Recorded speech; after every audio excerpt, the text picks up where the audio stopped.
朋友早晨。自我介紹一下先。我係阿 June 啦，係東華三院檔案及歷史文化辦公室嘅主管。咁早都一早嚟到呢一度呢，咁相信大家呢都對呢一個題目非常之有興趣㗎啦。不過呢，喺我將個咪交俾阿鄺博士之前呢，我都循例都要介紹一下我哋嘅講者嘅。相信大家都好熟悉㗎啦，鄺智文博士，香港浸會大學歷史系副教授。佢喺香港中文大學拎咗歷史系嘅學士學位啦，之後呢，其實呢就去咗英國拎到劍橋大學嘅博士學位嘅。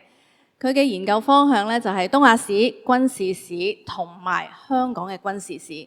大家都非常之熟悉，因為咧佢有非常多嘅著作，出咗名係乜嘢呢？就係暢銷啦。第二就係厚重，因為咧本都好厚嘅。大家都應該會知道㗎啦。譬如就好似係《孤獨前哨》、太平洋戰爭中嘅香港戰役啦，又或者係老兵不死、香港華籍英兵，仲有一本啊，個名好長。係講1914年至到1937年嘅民國嘅軍人同埋軍事史，又或者呢，我哋可以知道嘅就係《東方堡壘香港軍事史1840至1970》，即係講咗100幾年嘅香港軍事史。所以可見到呢，其實佢對呢一個題目呢係非常非常之愛好嘅。佢喺近幾年呢，亦都積極開發咗歷史地理資訊系統，希望咧以用傳統嘅手法啦，同埋科技啦去結合，亦都係可以咧用跨學科去到再介紹翻歷史，希望可以咧提高翻市民啦、學生對歷史嘅興趣嘅。亦都係因為咁啦，咁所以喺2022年嘅時候咧，其實東華三院咧，亦都係贊助咗鄺博士同埋佢嘅團隊咧，就係做咗一個為期2年嘅日據時期的東華三院1942至到1945嘅項目嘅。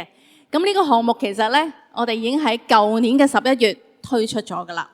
所以呢，今天呢，其實呢，鄺博士就喺度呢，就同我哋呢，就講下佢嗰個研究成果。因為呢，原來喺入邊嘅時候呢，除咗你話係我哋係資助佢之外啦，我哋亦都係開咗我哋嗰個文物館嘅資料庫俾佢去睇下啦，睇下會唔會原來東華喺嗰段時間同香港人係點樣係堅守同埋共度時間嘅。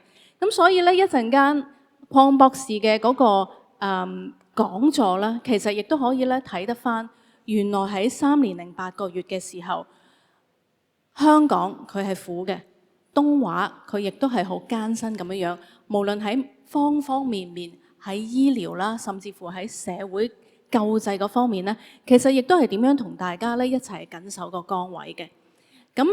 大家都會覺得好奇怪啦。點解東華係要資助鄺博士嘅呢？頭先都講咗嘅，除咗係因為呢東華三院嘅歷史同埋香港嘅資源同埋個歷史係息息相關之外呢，最重要嘅呢就係呢，其實我哋係有一份使命，就係希望可以係守護翻同埋傳承翻。無論係東華定抑或香港嘅歷史嘅，所以其實唔單止係香港浸會大學嘅呢一個項目，其實我哋一路以嚟咧都係會資助翻，無論係大學啦、研究學者或者係一啲歷史研究者嘅項目嘅。事不宜遲，我將個時間交俾鄺博士，同我哋分享下佢喺呢一個項目嘅得着先。多謝大家。好多謝阿 June 你嘅介紹啊，係啊，啲書名啊咧，我係衰嘅，我成日都將啲嘢搞到好長，咁翹口撐手嘅。咁點解？mouse 點解會咁咧？就因為即係好似啲書咁，成日都好長，咁所以咧今日就講一個好消息，講一個壞消息先啦。好消息咧就係我係會準時完嘅，係啦。係啦，我係會準時完嘅。壞消息係我唔知啊，我準備咗一個都幾長嘅 PowerPoint， 我驚我講唔晒，我盡量啦，我盡量。咁好多謝今日大家嚟啊，因為星期六朝頭早。咁頭先你哋可能會留意到咧，喂，喂，細亮你都喺度，哇咁搞錯，咁開始認到啲人打晒招呼先，一次過打晒招呼，我認得嘅話嚇，係啦。咁我今朝咧其實係頭先戚出咁轉咧後邊去影相咧，係因為我要話俾我老婆聽咧，係有人嚟聽我講 talk 嘅。咁因為佢指出咗一點啊，佢話星期六朝頭早邊個得閒睬你啊？我話你睇下點啊咁樣。咁所以你會見到我頭先好似個傻仔咁喺度行嚟行去。咁我哋又真係開始我哋個講座啦。我哋其實咧就準備咗個 PowerPoint 嘅。咁我今日其實講嘅嘢非常之簡單嘅啫，真係一個古仔嚟。咁你見到個 title 就好似好學術咁啊，從空間史漢日據時期香港同埋東華三院睇落好似好學術咁。我哋會有少少介紹咩係空間史，但係絕大部分嘅內容其實係講緊就係3年0 8個月嘅時候，即係東華其實佢發生咩事咧？佢同香港社會即係咧關係係點樣樣咧？即係佢點樣捱過呢段時間嘅咧？咁樣咁頭先阿 Jun 提過啦，就係呢個係其實係一個進度報告嚟嘅。係啦，就係我哋完成咗個 project 之後咧，就想同大家介紹一下，即係花咗一段時間同一啲資源之後，我哋睇到啲乜咁，同埋即係有一個好處嘅就係嗰個研究計劃係有一個互動地圖，咁個互動地圖係免費㗎啦，完全開放㗎啦，咁所以非常之多謝東華嘅支持，因為如果唔係咧，係冇可能發生嘅。咁我要講翻少少背景，其實就係咧好多年前嘅應該，好多年前咧。就係我膽粗粗就攞住張幾頁紙嘅 proposal 走去問阿史小姐 Stella 喺度，你要多謝佢，我全部人應該要多謝阿 Stella。係啊，點解咧？因為阿史小姐就當時嘅即係我主管啦，咁我就問佢，我就話我搞個地圖得唔得啊？跟住佢話嚇咩嚟嘅？嗰個 show 俾佢睇啦，咁樣講咗一輪啦，咁樣。其實個目的係咩咧？就係可能大家都見過我哋做過1941年香港戰役嗰個空間史。咁啲部隊喺度喐嚟喐去啦，個地圖係 2D 嘅。其實我 Stella，我而家先講你聽啊。其實點解我會扭你哋做咧？係因為當時我個院長同我講咗一樣嘢。因為我當初係做 2D 噶嘛，然後我院長有一日望到我個 project， 見到我就嚟完，佢話都唔靚嘅，你下次做 3D 得唔得？我話好啦，做 3D 啊。佢話你俾錢我做啊，佢話你自己諗辦法啦咁樣。咁我咁啊，我諗下邊個有辦法咧？咁我就揾咗阿 Stella， 應該係我認識最有辦法嘅一個情況。咁所以我哋就做咗一個 3D map。喺做嗰個過程發生咩事咧？就係我哋首先我哋用咗東華嘅資料啦。咁我哋又重新睇過我哋咁多年嚟寫重光之路嗰陣3年0 8個月嘅所有資料啦，英文又好，中文又好，日文又好。咁然後中間仲有少少搞笑嘅事情嘅，就係我哋撞到好多新嘅資料。咁我應該慢慢同大家介紹，係啦。咁所以今日嘅嗰個半鐘頭，我會大概講到11:08啦。咁所以今日應該係會有少少係有少少資訊 overload 咁嘅情況，但係即係唔緊要嘅，係唔緊要嘅，係啦。如果有啲咩問題咧，我哋應間最尾有段時間有 Q&A 可以講嘅咁樣。係啦，咁所以呢個就係，咦係喎，原來錄影咗嘅喎，我先醒起呢件事添。嗰個 project 其實我會講少少咩空間史啦，然後我就主要係根據我哋 project 揾到嘅嘢，就同大家講就係東華三院為中心睇呢個3年0 8個月啦。然後我哋介紹下我哋個空間史嘅研究咁樣。空間史啦，咩嚟嘅咧？其實咁我點解無端端要用呢個切入點嚟到做呢？原因好簡單，因為我係一個本身係做開軍事史嘅人，咁所以喺我寫我嘅研究嘅時候呢，其實我本身對嗰個空間呢，我係越做嘅就越覺得自己唔熟啊，係啊，因為我其實係睇住張地圖，以前可能寫孤獨前哨舊版嘅時候，10年8載之前，我望住張地圖嘅時候，其實我成日有一種感覺就係，我唔係好肯定自己講緊啲乜嘅，其實有陣時越做越有呢種感覺嘅，其實咁所以去到2017、18年咧，我哋就開始用地理資訊系統去到處理我哋嘅研究資料，咁然後我哋就做咗一啲新嘅互動地圖出嚟，咁喺2021年就出咗嗰個即係1941年香港戰役嗰個空間史嗰個互動地圖。咁點解要用呢個方法咧？第一就係佢好具體嘅。佢篤出嚟嗰啲嘢好具體，佢好知道你喺邊度，即係大家一定有用過 Google Map 咁樣。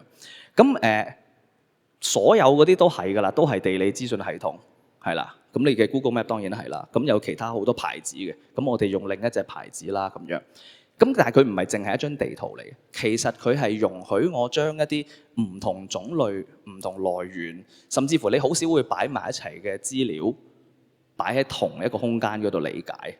咁所以其實佢係一個 database 係啦，佢係一個有空間參考嘅 database。咁全部都喺同一個空間度理解佢，有一個好好嘅優點嘅。點解要咁做咧？我哋因為有幾個事情我哋可以做到。第一就係咧，你擺咗啲嘢喺個 GIS 度咧，唔同種類嘅史料你擺咗落去之後咧，你可以喺同一個空間度重新分析佢。你甚至乎可能睇到啲你本來未必睇到嘅一啲pattern， 一啲線索。咁我哋應該可能會講多少少呢啲事情。另外就係咧，你可以直接睇佢啦。即係譬如舉個例，你軍事史咁先算，咁你可以睇到個部隊點行。以前你用文字交代咧，都得可以好清楚嘅。咁但係可能你要相當篇幅嚟到做，知其一。知其二就係可能唔係好熟嘅人都未必跟得到嘅。咁仲有咩咧？就係嗰啲數據你可以有一個大小比例清楚地睇到啦。咁你真係做到一啲空間分析啦。即係邊度啲嘢密集啲，邊度啲嘢疏啲，邊度啲嘢大，邊度啲嘢少。甚至乎去到後來，我哋利用航空相嚟到真係睇翻當時日據時期香港嗰個市區個狀態嘅時候，我哋會有啲更加清晰嘅理解。其中一樣嘢就係咩咧？就係視像化有個好大嘅好處。當我擺啲航空相落去個 GIS 度咧，我發現以前我做嗰啲地點咧，有唔少係錯得好交關嘅。即係我擺張相，然後擺個地址喺上面咧，我覺得冇屋嘅，點解嗰度？點解會咁㗎？咁樣咁，所以係好幫到我，好認真咁問自己，係啊，即係靈魂拷問就係喂，到底你知唔知自己講咩㗎？咁樣咁，所以我覺得呢樣嘢好重要。最尾其實第四個 point 你見到好長嘅，就係咩咧？真係可以頭先我講嗰樣，就係將啲唔同類型嘅資料擺埋一齊。我舉個例啊，譬如可能係日本佔領香港嘅時候一啲物業登記，但係同時可能係佢本電話簿。然後同時係可能一啲英軍服務團嘅情報資料，又或者啲美軍嘅轟炸記錄，呢四樣嘢其實從來都存在嘅。咁但係你將呢啲嘢夾埋喺同一個地方咧，你就會睇多好多本來你可能會忽略咗嘅關係。咁我哋應間可能用東華嘅例子，我哋可能講多少少呢個情況。咁我哋用啲咩資料啦？我平時講個 PowerPoint 咧就好長咁樣講嘅，就係話資料1、2、3、4、5。但我其實今日咧就淨係好簡單咁分咗做3類。我哋主要就係用呢啲東西嘅啫，係啊。首先當然就係航空相啦，係啦。咁航空相我想講多2句嘅就係咩事咧？話說喺2023年左右咧，咁我就去咗一個講座。咁啊，有位來自美國嘅學者喺香港大學講咗個講座，就係講好得意嘅佢個講座，佢係研究北韓嘅古蹟嘅。咁佢係用美軍嘅偵察機嘅相嚟到睇北韓啲古蹟嘅，因為佢去唔到北韓啦，佢美國人。咁所以佢喺裏邊睇到好多嘢。咁完咗個講座之後，我走去問佢啦，我話Dr. Byington， 你知唔知有冇香港嘅相啊？咁樣。咁佢話應該有，不過佢具體佢唔肯定啦。咁俾個 contact 我去問啦。咁跟住問完之後，我哋就知道就係大概其實佢係有嘅，即係喺美國嗰邊係國家檔案館嗰度係有美軍戰時喺香港影嘅航空相，仲有好多 set 添咁樣。咁就話哇正啊！今次即係似乎就冇乜人提過，亦都冇乜人用過啦。據我嘅理解，咁我哋有問嗰啲比較資深嘅朋友，佢哋都話。有啲咁嘅嘢嘅咩咁樣？咁所以呢啲相咧，我哋就真係即係攞咗翻嚟，然後點咧？就將佢放咗喺個地理資訊系統嗰度，做一個叫做空間對位嘅過程，咁啊 georeferencing。如果大家係有測量啊、地理背景嘅朋友咧，你哋就知道呢個其實係一個好容易進行嘅工序嚟嘅啫。不過對於我哋啲文科人嚟講咧，慘啊！我哋學咗好耐㗎。咁我哋做咗，擺咗上去之後咧，我哋應該可以睇下個結果。舊地圖啦，當然啦，咁呢個一定會用。另外就係一啲各種各樣嘅 quantitative 同 qualitative 嘅資料，即乜嘢都有啊。其實舉凡係你而家見到嗰張係日據時期嗰啲物業登記，即係日本佔領咗香港之後做嘅物業登記，到可能係一啲人嘅回憶，其實都擺到落去嗰個互動地圖度，即係你可以純粹嘅文字敘述，你都可以擺到落去。咁我哋亦都曾經成日攞住個互動地圖去到進行一次半次嘅訪問。咁有啲受訪者係多咗用個地圖幫佢去諗啊。咁當然啦，有個壞處嘅，我又問過另一位學者啊張惠珍教授，佢又話：咁你可能會唔小心框起咗佢個思考同埋想像，即係有呢個機會㗎嘛。咁所以即係呢個嘢又要小心啲用。咁但係點都好啦，我哋就試過就係話，我俾翻個當時嘅空間佢，睇下可唔可以刺激到啲乜嘢咧咁樣。咁所以係呢三樣嘢夾埋之後咧，我哋就做咗我哋個空間史嘅研究。咁基本上咧，其實方法論咧我就講到呢度㗎啦，我就唔想花太多時間去講方法，因為我重新呢個 PowerPoint 我哋由頭做啊，我醒起一樣嘢就係咧，我以前做講座咧方法我差唔多講成9個字，咁大家開始。哇！大佬慘過上堂，星期六朝頭早唔好啦，所以我唔緊要啊，放心，我而家講故仔㗎啦，係啊。咁我就真係講3008句，大家一定知嘅，係咪先？你各位坐得喺度嘅朋友一定非常清楚咩3008個月，所以我都唔會講太多，我淨係好簡單咁講嘅啫。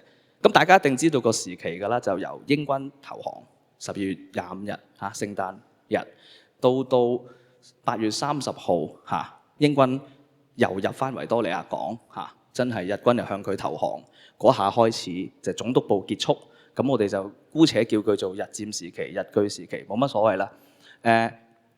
佢喺香港做咗好多嘢嘅，係啦。咁大家其實如果睇隨便一本講3008個月嘅書都好清楚嘅，先係有軍政廳，後有總督部，總督部有下轄唔知幾多個部門，跟住佢哋咧嗰啲部門咧就會做啲咩政策咁樣，諸如此類，諸如此類。另外就係有嗰幾樣嘢啦，分區，每區咪有個譬如香港有好多區，乜區乜區咁樣。知唔知我哋而家喺呢度邊區？當時我哋其實係講開又講，我哋真係試下睇下個互動地圖啊！如果大家未用過嘅話，可以試下。應該我會俾個 QR code 大家，係啦。咁我哋撳地方行政咧就好得意咧，就可以睇到噶啦。咁你見到全部都啲字嘅，係啦。咁唔好咁亂先啦。見到個山前水西中，全部都係區名嚟嘅。咁啊，山王區啦。堅尼地城啦，撞前區啦，就即係大概你當係西營盤啲 friend 啊，石塘咀啦嚇，水城區就真係西營盤啦。咁即係我哋其實而家個位咧喺我哋係喺呢度西區，即係上環嗰個位。你而家見到眼前見到呢一嚿，其實就係醫院啦。We are where we are 係啦，我哋身處嘅地方其實就係呢一度。你而家眼睇到嘅就係嗰啲航空相啊。咁你想象下就係，如果我冇航空相，當初我哋一開始進行呢個計劃嘅時候咧，其實係未揾到航空相。係，我哋係大約2022年開始做呢個計劃。咁當時我哋未揾到航空相嘅。咁我俾你睇下冇航空相嘅時候，我哋係點做？咁㗎咋？初頭真係得個1比2萬嘅軍用地圖咯。咁你想象下，如果我做完晒成嚿嘢，我同你講，哦，係啊，我哋而家呢度，即係可能就會覺得，喂，鄺志文好似爭咁啲嘢咁喎咁。所以我哋其實係一路做，一路揾到一啲有用嘅資料。其實成個過程好即係容許我用一個比較奇怪嘅字嚟到形容啦，成個過程好幸福嘅，其實係好彩嘅，即係好彩遇到呢個咁好嘅資料咁樣。咁呢個資料其實真係全香港各區都有，係啦。咁我哋一陣間講多少少。好啦，分晒區，有區政所，有諸如此類，有地方行政，但係佢實質上係成個香港其實係得1、2、3、4、5件事嘅，即係基本上。第一，歸鄉。歸鄉即係趕走佢眼中冇用嘅人口。香港嘅人口由大約150萬左右啦嚇，去到45年日本投降嘅時候，大約得返60萬人。咁嗰啲人就俾佢趕走咗嘅，真係 OK。第二就軍票啦，軍票大家一定聽過啦。基本上佢就係印啲佢話係錢嘅嘢，然後逼你攞啲港幣去到交換啦。然後個軍票嘅價值就改咗幾次啦。初頭係1對2，42年7月之後係1對4，跟住43年之後直頭話禁用港幣咁樣嘅一個過程啦。其實簡單啲講，即係搶你啲錢走嘅。配給啦，最開頭係食米配給啦，後來就鹽啦、油啦、糖啦、柴啦都有配給啦。而去到44年之後咧，就取消咗全民配給啦。點解啊？因為佢根本養唔起啊嘛。咁點咧？就係同日本總督部嘅工作，即係同日本嗰個工作相關嘅人先獲得配給嘅價錢啦。其他人係自生自滅㗎啦。咁佢哋又走咗一陣人。統計經濟啦，統計經濟即係咩？就係佢成立咗好多組合啊，叫做漁業組合啦，各種貿易嘅組合啦，各種工業嘅組合啦，嚟到控制嗰啲唔同嘅產業。然後最尾就係佢成個設施攞咗去用啦。譬如船澳啦，佢攞晒嘅，係啦，全部都變成軍用啦。譬如學校啦，係啦，有好多機構都攞咗去用。咁如果用東華嚟講，其實東院咪就係俾日軍搶咗嚟用咯。真係你成個設施攞咗去走嘅。譬如我哋俾佢睇，又去東院望下。我哋應該會慢慢講兩句，就係個地圖點用，係啦。不過好放心，好易用。睇下先。sorry， 你一定認得㗎。呢個咪東院咯，東華東院係啊。咁所以當時其實就俾日軍攞咗嚟做乜咧？當時其實係俾日軍攞咗嚟做傳染病院嘅，係啦。咁啊去到頭一行之後就趕晒佢哋走之後咧，就好快就接收翻，大概4-5年，好似即9月10月就已經翻去用翻㗎啦。東華係啦。咁我應該會講多少少點解會無端端喺度做傳染病院啦。咁喺個咁樣嘅控制底下咧，其實佢你會覺得好恐怖喎，樣樣嘢都好掠奪性喎。咁點強制執行呢件事咧？就當時就靠憲兵隊啦。喺香港其實就有一隊叫香港憲兵隊啦。簡單啲講就係即係你當係日本陸軍嘅警察啦。其實佢既係軍隊裏邊嘅警察，亦都同時係情報機關嚟嘅。咁所以大部分嘅即係呢啲要強制執行嘅嘢咧，其實係由憲兵去到做嗰個後援。即係你會想像到就係你唔聽嘅結果就係會俾憲兵捉住。咁所以連日本人都驚過佢哋，係啦，憲兵嚟講就咁係一個冇乜制衡嘅一個情況嚟嘅。所以日本喺香港嘅統治，佢哋自己叫自己做軍政嘅，即係咩咧？就係仗未打完嘅。咁所以嗰個軍政係我哋用軍事手段嚟到控制呢個空間嘅咁樣嘅一個軍政。咁當然當時嘅報紙，一陣間我哋會用到好多報紙嘅，但係要記住就係一陣間睇到嘅報紙，其實個內容係非常之被控制嗰種嚟嘅，係啦，即係佢冇辦法自由中意講乜就講乜嘅嗰個情況咧，一陣間會睇到。咁我哋又真係去睇下啲物業啦。如果用航空相去睇咧，講起其實個地圖嘅用法啦，好簡單嘅啫，左右兩邊，中間當然係個圖啦。左邊咧其實係你揀睇乜嘢嘅，嗰個係一個菜單嚟嘅。右邊係個內容，係啲文字嚟嘅。咁所以你開咗個地圖嘅時候咧，我唔知大家有冇用過 Google Earth 啦。如果用過 Google Earth 一定知㗎啦，就係撳右掣咧，你就變翻 3D 㗎啦。咁所以我就令到所有即係中意呢類型嘅朋友應該開心少少，就係係我整翻個 3D 出嚟。不過咧關於呢個 3D 嘅地形咧，我一陣間講多兩句，一陣間先係啦。去到最尾我講多兩句。你而家眼睇見到有東華 logo 嘅咧，就係當時3年零8個月嘅時候，東華有嘅物業。係咁，你會見到好清楚嘅就係當然係喺中上環一帶啦。咁嗰啲都係一啲即係19世紀末20世紀初起嘅啲屋啦，好多都係。咁你見到，譬如我舉個例啊，揀個先，係啦，譬如 Island Lot 咁樣，鴨巴甸街幾多號幾多號幾多號，咁係一啲屋嚟嘅，全部都。咁有啲係住嘅，有啲係商住兩用嘅，咁都有。咁有啲去到其實係九龍都有一啲嘅，灣仔有少少。然後九龍唔係太多，但係九龍城又有，九龍塘又有，呢啲應該係有人捐俾佢諸如此類。sorry， 講漏咗。另外就嗰幾間醫院啦，個院本身啦，頭先睇咗東華啦，又睇咗東院啦，廣華呢邊咧，廣華當然就係呢度啦。呢個就係當時嘅廣華醫院啦。咁其實你睇翻，如果你刪咗張相咧，即今日呢個位，香港有樣嘢好好嘅，其實就係我哋做呢啲研究嘅時候咧，好開心嘅就係好彩香港啲路冇乜點變，主要幹道個 layout 冇乜點變。咁所以當我哋做我哋頭先講空間對位嗰個過程咧，其實易過借火啊！你得啦，嗰張相係咁搭上去啫嘛，係啦咁樣。咁當然咧，中間有啲譬如點樣處理個即係地球係圓噶嘛，咁點處理嗰啲問題，我哋呢度就唔講啦。但係即係好容易揾到個位嘅，至少我哋係啦。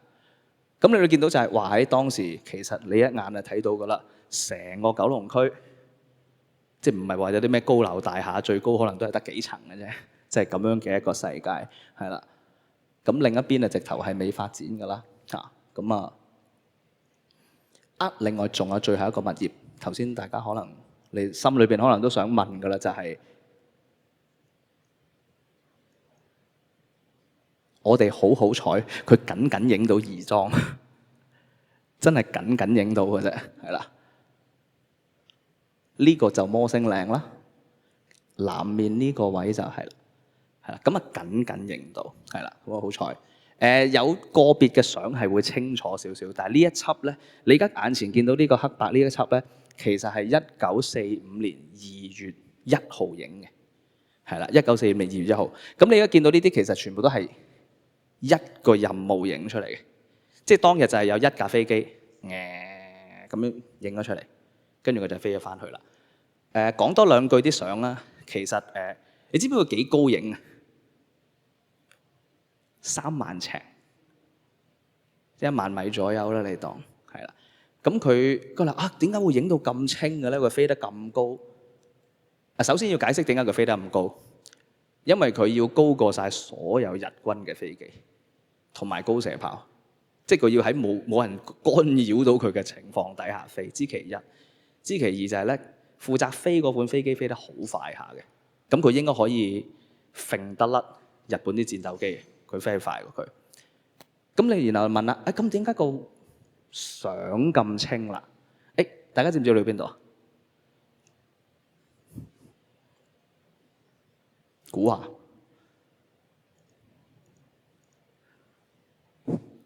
銅鑼灣啊，利舞台嗰頭啊，東角啊，係啊，呢個係利舞台，黑色呢嚿。呢嚿係利舞台。咁你話我係見到個相對點解會咁清咧？其實有兩個原因嘅，一係個鏡頭，個鏡頭嘅 focal length 夠大，24寸鏡頭嚟嗰個係，即係平時你哋用嗰啲6寸你都話好大咁，佢24寸，好大個鏡頭。第一，第二就係咧，佢嗰個菲林咧係好高質素嘅菲林，咁所以佢曬出嚟嘅時候咧就唔會有好多火粒啊。日軍嗰啲航空相咧，佢嗰啲菲林冇咁靚咧，佢曬出嚟就一粒粒，你就睇得唔係咁清楚噶啦。Anyway， 咁我哋講到呢度先啦，相嘅嘢就咁啲物業有部分俾日軍搶咗啦，譬如東院啦。咁但係廣華同東華兩間醫院都係繼續運作緊嘅，係啦。咁我哋記住呢件事先，同埋佢其他旗下收緊租嘅物業。其實頭先點解咁多物業咧？因為佢收租嘛。收租其實就相當程度就係嗰啲經費嘅來源啦。咁嗰啲物業其實應間我哋都會睇到就有啲問題出咗嚟。一開始就係講呢樣嘢就係做唔做落去啦。日軍入咗城，41年12月聖誕節，日軍入咗城佔領啦，搞咗個佔領總督部出嚟啦。咁做唔做落去咧？其實兩間醫院都仲運作緊嘅，係啦。但係你啲總理們就暫時冇開到會嘅，因為佢哋仲未知道要點做，係啊。日本當局又唔清唔楚咁樣，一開始都亂晒龍。直到大概春天左右咧，就開始呢個好好啦，就係一張。點解我要影呢個人？即係點解我要 show 呢個人出嚟咧？因為其實佢喺佔領初期嘅香港嗰個醫務衛生係一個好關鍵嘅角色嘅。佢係講緊中間呢位日本軍官，佢叫江口豐傑中佐。中佐就佢個階級啦，宗教啦。江口豐傑當時係第23軍嘅軍醫，係啦。咁佢亦都係香港當時即係最高級嘅軍醫，係啦。咁如果你睇李樹芬醫生回憶錄咧，其實有提過佢嘅，就係一開始佢有講就係話佢同佢一齊解決好多問題。司徒永國個回憶錄都有提過佢，即係醫務衛生總監司徒永國都有提過佢。咁但係咧有樣嘢又好好彩啦。江口我哋從來都好有興趣。我第一次見到佢張相喺保良局借一張相俾我哋睇嘅時候，哇！我終於見到江口豐傑個樣啦咁樣，咁我好開心啦。然後後來我非常非常幸運，原來佢老哥係有寫過一個類似回憶錄嘅嘢，喺70、80年代喺日本係出咗，就喺佢哋日本陸即係舊日本陸軍嗰個衛生史嗰度咧。佢居然原來係寫咗篇文講佢喺香港做嘅嘢嘅，咁你都估到佢會點啦？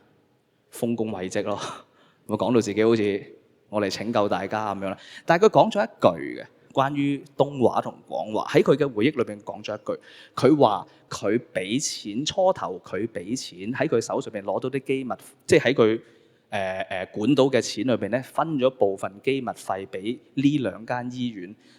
係啦，援助佢，即係使其發揮真正價值。咁佢提咗一樣嘢嘅就係2間醫院對照顧香港佢所謂嘅貧困階級係好有用。係啦，咁佢講到明就係話呢2間醫院都好有用，所以我哋一開始咧其實係要暫時要資助佢嘅咁樣。咁當時其實班總理們啊，就仲係1941年嗰一屆總理，其實冇換到屆噶嘛嗰屆，因為佢要做落去。佢哋要求佢延任，咁佢哋繼續做42年，都係佢哋繼續做落去。咁由阿馮智英做主席啦，咁佢哋全部留任咗1年，其實就恢復翻嗰個會議，然後再傾點樣繼續做落去。一開始其實第一次淪陷嗰陣嘅會議記錄，大約6月做開會嘅，其實42年6月左右開會。咁佢哋其中最早傾嘅一樣嘢就係呢個。就係要同翻所有淪陷咗嘅時候嗰啲東華旗下嗰啲物業要同嗰個租戶定翻個租約。點解啊？因為當時已經推行咗軍票啦，港幣對軍票係1對2啊。其實嗰陣經濟非常之混亂，咁所以佢哋就提佢，哎呀，一開始個收入已經大打折扣。其實仲未計就係咩咧？歸鄉政策啊嘛，好多人走咗。你唔交租，冇辦法交到租，佢已經走咗啦嘛。有啲嗰啲鋪頭已經即係執咗笠啦，關咗門啦咁樣。咁所以係千頭萬緒。而與此同時咧，去到7月咧，真係對於全香港所有嘅類似嘅機構，即係當然係東華嚟講啦，好慘嘅一件事就係佢突然間同你講港幣對軍票咧，本來1對2嘅，佢係一夜之間同你講1對4。即係話你有嘅錢係突然間冇咗一半，冇解釋，冇 grace period， 嚟就嚟㗎啦。咁所以佢哋開會就講啦，佢話：哇，佢買緊一堆米，跟住點啊？佢話衛生貨來米幾多包幾多磅，要俾幾多錢？本來咧就同總督部衛生貨買緊一批米，咁係用呢個價錢。然後因為1對2突然間變成1對4咧，佢買到嘅米突然間少咗一半。哇！即係有啲咁樣嘅情況，咁然後就話啦，唯有係同佢陳情，同總督部陳情，問下可唔可以點啊？俾翻錢，即係點都好啦，即係翳下咁樣。一開始其實咧，總督部同東華之間係完全冇一個機制去到合作嘅，只要係每一件事都要同總督部去陳情，去請求佢點。咁調翻轉頭喺阿江口眼中就係、喂，我好好啊，我去幫佢哋啊咁樣。但係你調翻轉，其實喺東華佢哋自己內部傾嘅時候就覺得，唉，呢班人真係即係每一樣嘢都其實有咁講喎，因為佢哋好多總督部有好多唔同嘅部門啊。咁所以即使阿江口本身有意願去幫咧，其實其他部門都可以好點講啊？其他部門都可以唔係好合作。譬如舉個例喺呢個 case 就係啦，其實佢係同衞生課買啊，後來佢哋答佢咧就係衞生課冇所謂啊，不過另一個部門唔係好肯啊，財務課唔係好肯啊，咁樣咁啊將佢當波咁踢嚟踢去。咁另外去到後即係隔咗一排咧，就呢一任裏邊咧仲有一個麻煩嘅就係、日本人喺香港佔領咗之後咧，佢就話要起一座忠靈塔，紀念佢喺中國戰場嗰啲陣亡嗰啲官兵。咁然後就要點咧？就係要佢哋要本地人捐錢。咁呢啲大機構佢一定問佢攞啦。咁點咧？就每人捐助軍票50錢，然後職工每人捐助軍票25錢，唔少錢㗎，唔少錢㗎其實。即係無端端又問你手上邊攞。咁我哋又翻去睇下嗰個咩啦？講開忠靈塔，咁佢喺金馬崙山上邊啦，即係大概喺呢度嘅咯。不過個影得唔係好清楚咧。呢嚿就係個忠靈塔，黑色嗰嚿係個頂，然後你見到一撇黑色嗰個係個倒影，係啦，即係個座喺呢度。你試下咁樣睇，咁樣容易啲理解。個座喺度。今日就係金馬崙大廈嗰個下低個座，即嗰個凳啦。咁然後佢就喺上邊起。喂，唔該，係 ，thank you。呢個係啦，即係呢個。咁嗰啲石喺邊度嚟嘅咧？以前咧，其實我就唔係好知佢點起嘅。即係你見到，如果你而家睇翻張相咧，你發現附近就冇石牆嘅。咁啲石喺邊度嚟嘅咧？咁我哋後來就睇到，原來喺 CCC 嗰邊咧。你見到排成一行行呢啲啊？呢個就 Kraken Goa， 即係球會嗰度啊，跑馬地口球會嗰度。呢啲一排一排嗰啲咧石嚟嘅，原來呢度係總督部石牆，啲石攞上去起，係啊，佢繼續起。咁點都好啦，咁就跟住簡單啲講，其實就係逼佢哋俾錢啦。咁佢哋就。咁兩者之間，即係總督部同各慈善團體，包括東華嘅慈善團體咧，其實就逐漸形成咗一個，你又唔可以叫佢做制度嘅，但係逐漸形成咗一個機制，去到處理佢哋嘅經費問題嘅，就係呢個啦，就係叫華文慈善總會嘅機構。其實當時簡單啲講就係咧，總督部係將慈善問題咧係一腳踢咗俾啲華人自己解決嘅，咁就由嗰啲華人嘅領袖成立一個慈善總會，叫佢哋做咩咧？一開頭其實好唔明確㗎，叫佢籌錢啊，籌錢，然後將啲錢集中，然後派翻俾啲慈善組織。咁呢個係大概42年年尾、43年年頭傾出嚟，然後喺43年1月尾成立嘅一個組織，叫華文慈善總會。嗱，佢係總督部支持嘅，總督部一開始係有俾少少資源佢哋嘅，但係錢咧其實主要係要佢哋自己籌嘅。咁邊個係領袖啊？咪就係嗰幾個華文代表咯，即係羅旭和啊佢哋咯。咁然後其實燙手山芋嚟嘅。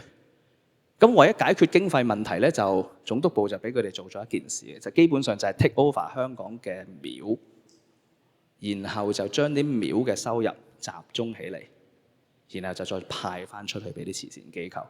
咁你聽落好似幾合理啊嚇！咁但係我哋一陣間再講啲，即係所有魔鬼都在細節內啊！嗱，佢就開始做啲輿論出嚟啦。喺42年尾，佢開始做啲輿論啊，就話咩咧？以前收入統作慈善經費，仍施足者每年獲利甚豐。佢就講嗰啲人賺好多錢嘅，其實係啊，咁即係可以點啊？即係可以攞啦，即係可以割啦。咁好啦，即管做啦。咁然後去到43年，佢換屆，大約春天3、4月嗰陣換屆。換屆嘅時候咧，換咗一班同之前41年嗰屆係好唔同嘅人翻嚟，係完全唔同嘅。點解咧？呢班其實好多都係有日本背景嘅，多多少少識日文啦嚇。譬如有幾位係識日文，譬如何品佳係識日文啦嚇。譬如梁扶初係識日文，梁扶初係一個好有趣嘅人物嚟嘅。呢個梁扶初係一個好特別嘅人嚟嘅，你只會喺呢幾年見到佢喺香港出現。我會想知更加多關於佢喺香港嘅事，因為如果你上網打梁甫初咧，係出啲咩 result 咧？係話佢係咩棒球之父嘅，係啊，佢係出咗名係打棒球嘅。其實你甚至乎喺香港嘅報紙度揾咧，都係講佢打棒球嘅。咁但係其實3年零8個月嘅時候咧，佢唔係淨係打棒球嘅，佢好多嘢做啊。基本上佢就係幫日本即係幫佔領當局喺度做呢個慈善工作，就係梁甫初，因為佢識日文，係啦。咁亦都交咗一間公司俾佢打理嘅東榮公司，係啦。咁咩嚟嘅咧？東榮公司運米嘅負責，其中一個業務係做米嘅生意嘅。咁所以其實糧食佢又有份，救濟又有佢份。咁你就見到其實當時總督部就係咩咧？就係將當時會同日本合作嘅商界領袖佢哋嘅收入，然後就拱佢哋去做埋個慈善工作，就係咁樣。即係一個有少少好似外判咁樣嘅制度。咁就真係攞晒啲廟去到管理啦。然之後咧就點咧？招標啦，投標啦，大家出咗價啦。咁喺1943年7月呢件事就開始做到大約9月左右嘅。咁佢開始講就係話，華民慈善總會會接管晒香港啲廟噶啦。新界嗰啲冇，香港同九龍啫。接管咗啲廟之後咧，佢就中央競投，大約喺9月嘅時候就開始投啦。價高者得，總之每年你俾幾多錢，你 run 嗰間廟收入就交俾慈善總會，慈善總會就會統一起嚟，再派翻俾啲慈善機構，就形成一個咁樣嘅制度。咁聽落好似就係解決咗本身嘅問題，就係嗰個所有慈善組織嗰個經費問題。因為喺戰前咧，東華其實相當部分嘅經費咧係來自政府嘅，係啦，醫務衛生即係政府醫務衛生系統裏邊嘅錢係俾佢哋營運嘅。咁而家冇咗嗰樣嘢㗎啦嘛，冇咗嗰樣嘢咧，佢就叫佢你自己諗辦法籌啦，然後就有呢個華民慈善總會去到幫你籌。咁聽落好似好合理，但係實際上咧，其實就唔係好 work 嘅。我慢慢講你聽點解。投廟啦，講咗投廟嘅過程先。投廟價高者得，投。問題嚟啦，呢個報紙就43年10月嘅事，佢就話投出咗11間，但係有6間咧係冇人投，冇人要啊！即係頭先咪講嘅話，嗰啲廟係咩啊？大生意啊，獲利甚豐噶嘛。而家佢攞出嚟投又冇人要啊。咁如果有人聽過我之前嘅講座，可能都知點解嘅。咁我見大部分都冇，咁都好啲。就係我哋睇下邊啲廟先。北帝社壇呢兩間紅磡嘅，筲箕灣土地廟，仲有咩啊？大澳有2間赤柱嘅天后廟，冇人競投。冇人競投嘅原因，你都估到點解啦？即香火唔夠咯。咁點解會咁咧？點解啲人唔去嗰啲廟咧？我哋唔講咁多，淨係睇紅磡嗰2間啦。紅磡嘅北帝同埋社壇2個廟，我哋去紅磡啦喎。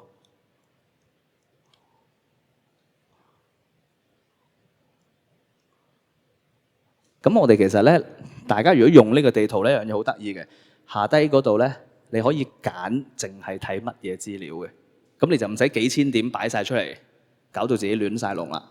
咁我哋淨係睇宗教機構裏邊嘅廟宇咧，或者叫本地宗教啦。咁就係全香港當時喺華民慈善總會控制底下嘅廟咧，我哋都篤咗落去個地圖度。咁大概全香港就係咁樣嘅一個 pattern， 係啦。咁新界嗰啲佢唔喺佢嘅控制入邊，所以我都冇擺落去啦，暫時係啦。可能之後開多個新嘅 category。咁睇翻北帝廟同社壇廟嘅位置啊，我哋所以空間史好幫到我哋理解發生咩事咧，就係因為佢俾翻個好清楚嘅空間背景我去睇啊。咁當然咧，其實呢單嘢咧就要阿吳力波先生提我嘅，同時係啦，因為我睇完之後我係有啲跟住就阿吳力波先生一指就話咪咁咯，你咁都睇唔到嘅。咁所以空間史係幫到佢理解，然後佢幫我理解北帝廟同社壇廟呢2個廟隔離係咩咧？如果係老紅磡人就知啦，2個廟都喺船澳隔離嘅。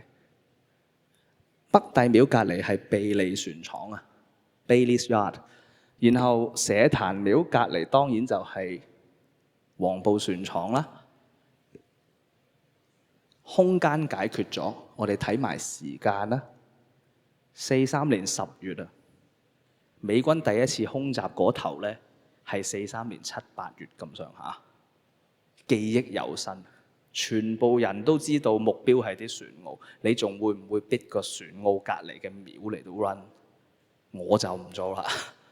你日本人做，你自己做翻啦。咁所以嗰兩個廟係冇人敢要啊，梗係啦。空襲，喂，應間講空襲真係冇㗎喎，佢炸就成條街咁炸㗎啦嘛。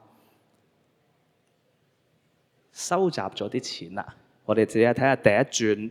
真係慈善總會津貼善團，我講到好啦，集中呢啲錢派出嚟啦。你睇下佢派幾多？孤兒院800蚊，其他醫院啊嗰啲300、200、500、400。咁呢度冇寫東華喎，東華幾多咧？東華係一開始好似係4000，係啦，4000。廣華好似都係唔知2000定4000咁上下，幾千蚊啦咁樣。咁你話咁即係咩咧？你睇啦，其實喺43年嗰一任上任，即係大約年中4、5月左右，到10月，其實咧係收到15萬，各個渠道收到15萬軍票 yen， 2萬係來自慈善總會。OK， 每個月啊，因為頭先嗰個表係5000係有日本人捐嘅，其實阿胡文虎一個人係出咗揞咗8萬出嚟，即係其實都係仲係揼心口嘅啫，即係唔係話出咗個慈善總會就解決咗個問題，冇可能嘅其實。咁然之後咧，咁當然覺得唔夠啦，咁所以東華其實就同慈善總會講啦，喂，唔係啊嘛，你諗住每個月俾幾千蚊我哋做呢件事，咁所以就透過慈善總會問總督部，就話喂，經費嘅問題你始終都要解決。總督部居然咁樣答佢，佢話對於救濟事業之推進及補助經費之撥給，均有一定之標準。凡請求救濟者，須直接或間接為香港服務。咁即係佢直頭講到明啊，就係你冇用，我唔俾你。你而家係一個免費醫療提供緊俾貧民，我都唔知你照顧緊嗰啲人對我有冇用。我係俾咁多你㗎咋。咁其實老實講啊，就係佢講咧語氣就好重嘅，實質上咧佢都冇錢。43年11月呢個日期好重要。我哋以前一路做3年零8個月嘅研究咧，其實都會有一種情況，就係比較傾向係討論總督部或者日本佔領當局一開始嘅政策，寫得好詳細㗎。喺制度上佢哋嘅建構寫得好詳細㗎。然後隨住個戰爭進程點樣變咧，冇乜點講㗎。咁我覺得咁樣就唔係咁好。我覺得可能就係要講其中一個重點係咩咧？就係42年年中之後，其實日本非常清楚場仗會輸㗎啦。某啲地方啦，我諗東京可能當局未認輸嘅，但係其實好多人都知道嘅場仗係走緊下坡。咁香港呢度嘅情況都係，甚至乎其實總督部參謀長其實係即係幾乎係默認場仗未必會贏。咁問題就嚟啦，喺一個一路喺度輸緊場仗嘅狀態底下，東華或者其他慈善團體點樣同總督部互動咧？其實呢個問題係要討論。咁所以我哋而家就開始講呢樣嘢。與此同時，俾你嘅資助唔多。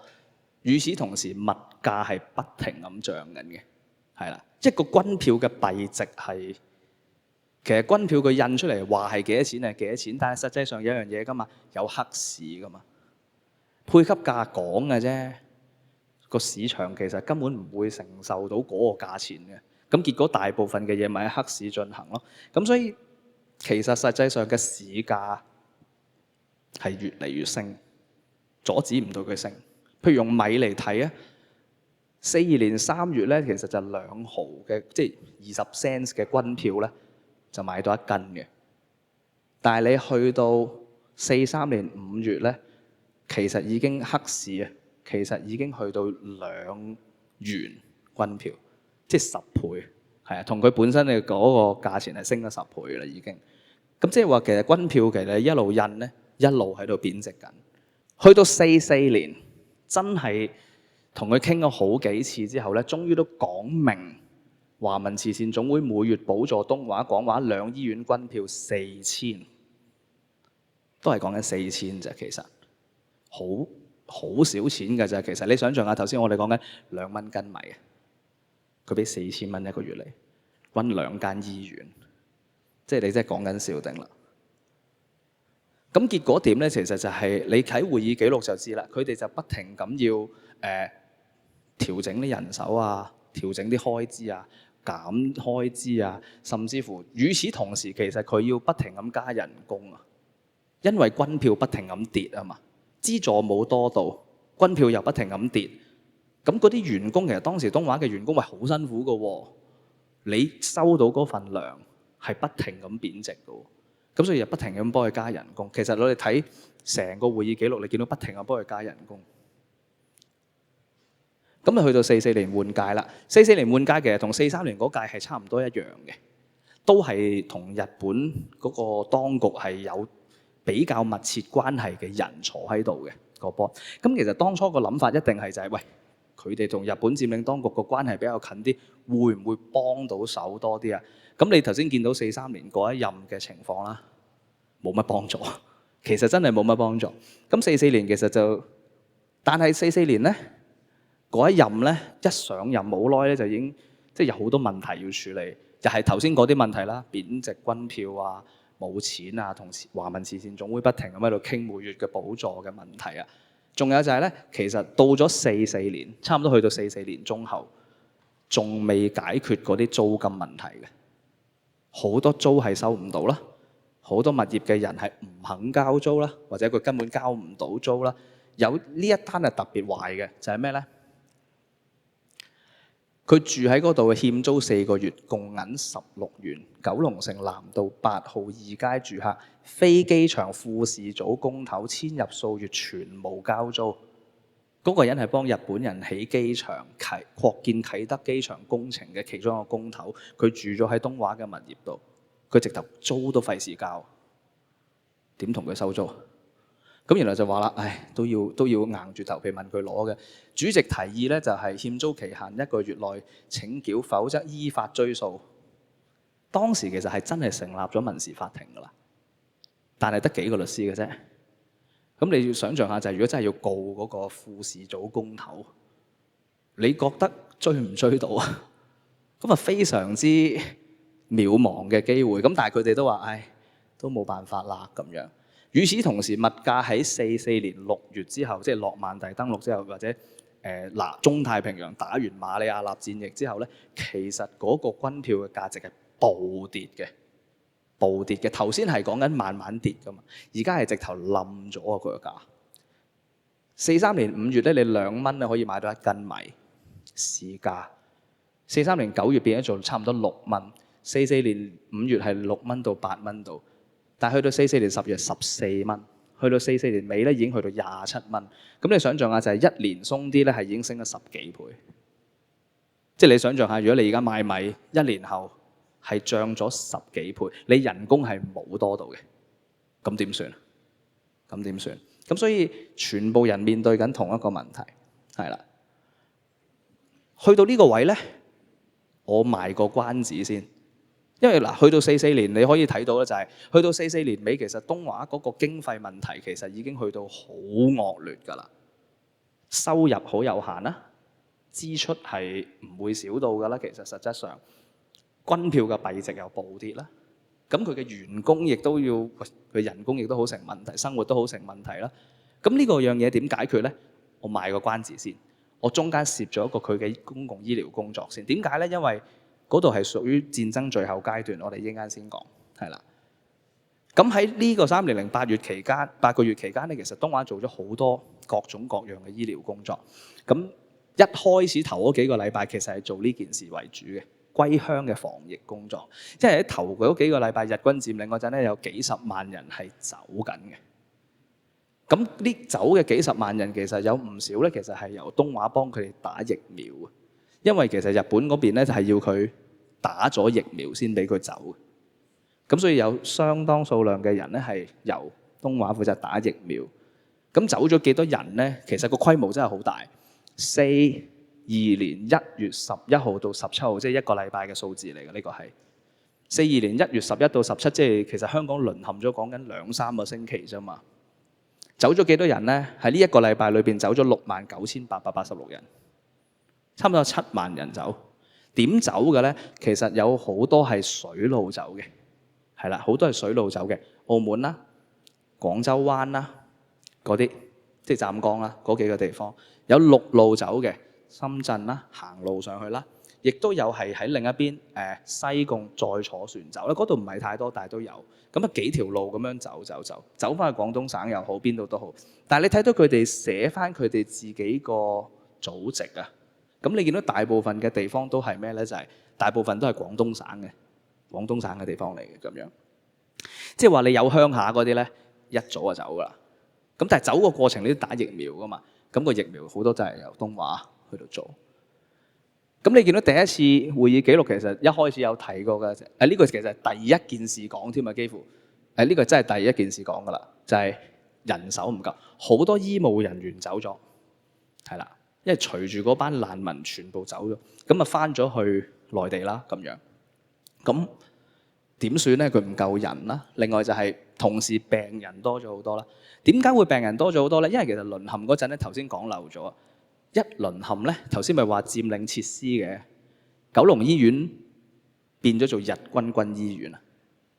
附近成個九龍係冇一間大嘅現代醫院嘅，除咗廣華之外。深水埗有寶血醫院，但係佢得幾張床嘅啫。佢有嘅，佢運作嘅，但係唔多嘅。咁所以你想象下，就係成個九龍係得呢2間醫院嘅啫。佢你話咁九龍塘嗰間法國醫院點啊？都有嘅，但係好細間嘅。同埋主要俾日本人嘅，咁所以喺咁嘅情況底下冇啦。講開又講，睇翻個規模。講開規模，廣華係咁嘅規模 ，OK， 認住咯。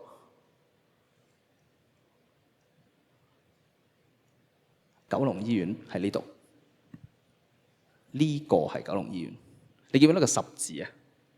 個十字就係因為佢要畫俾美軍睇下呢個醫院嚟啊，大佬，你唔好當係軍營炸鬼咗佢。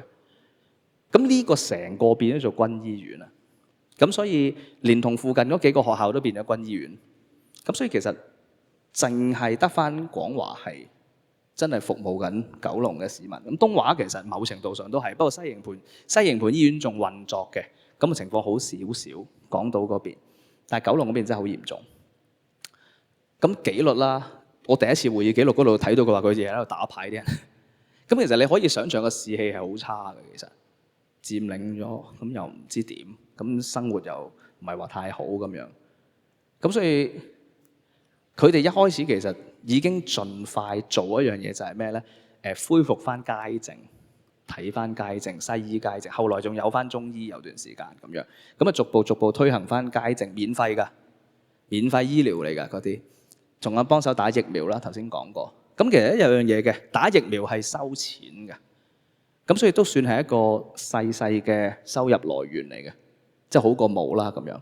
咁有2位人物我想講少少啦，就係華澤仁醫生當時係廣華嘅院長。咁鄭護士就係你哋認得佢啊？黃老太當時係其中一個護士，係啦，黃老太係其中一個護士。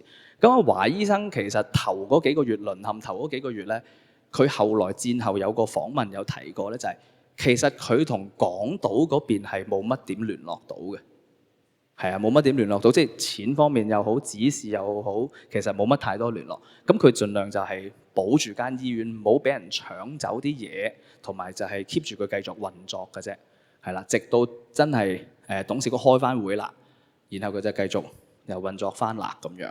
咁成個3年08個月咧，其實基本上都係阿華澤仁做緊嘅。中間佢放過假嘅，佢身體唔好啊。中間佢放過假嘅。咁佢又後來戰後有提過，就係日本人就冇乜點搶到裏邊啲設施嘅，好奇怪嘅，淨係搶咗救護車，因為所有車佢都搶晒基本上。另外就搶走晒啲顯微鏡，然後就塞咗幾個日本做嘅俾佢哋。咁佢話差啲嘅，咁但係唔知啦。咁佢淨係講呢個幾樣嘢。點解咧？呢個可能因為江口封結啦，即係江口就算冇俾到好多錢佢，但係起碼都 keep 到廣華繼續運作頭嗰幾個月。咁啊，鄭護士啦，其實佢有個古仔嘅就係佢當時喺裏邊度做啦，佢係應該佢口述歷史有提到就係佢係有喺裏邊攞啲藥咧，去到俾即係當時市區中隊即係東江中隊嗰啲人員喺市區嗰啲人員，佢話有俾啲藥佢哋嘅咁樣，喺佢口述歷史度有咁樣講過咁樣。咁好艱苦嘅生活啦。咁與此同時咧，董事局其實就傾好多嘢嘅。經費問題啦、人手問題啦，頭先講紀律都有啦。另外就係咩咧？嗰啲病人啦，其實從來都唔係好夠食噶嘛。咁要諗好多唔同嘅辦法去幫佢哋營養嘅問題。咁所以佢就話咩咧？就係腳氣病最多，因為市區嘅人口唔夠食啊，佢哋好缺維他命 B 啊，係啊。咁所以咧，佢就話收翻嚟好多病症咧都係腳氣病。咁點搞啊？咁就米麥啊，整呢啲麵包做。睇下可唔可以補充佢哋嘅維他命 B 啦咁樣。後來其實佢哋試過買啲針打維他命 B 俾佢哋，咁但係好貴啊，所以亦都冇辦法。咁所以其中一個最多收嘅就係呢個腳氣病。咁我淨係俾一個數據啫，我唔講太多醫療嘅內容啦。就係去到45年8月5號，佢哋做咗45年嗰一屆開第14次會議記錄嘅時候，開會嘅時候咧，個記錄有提到就係45年5、6、7月咧，平均一共接收12416人次，係啦。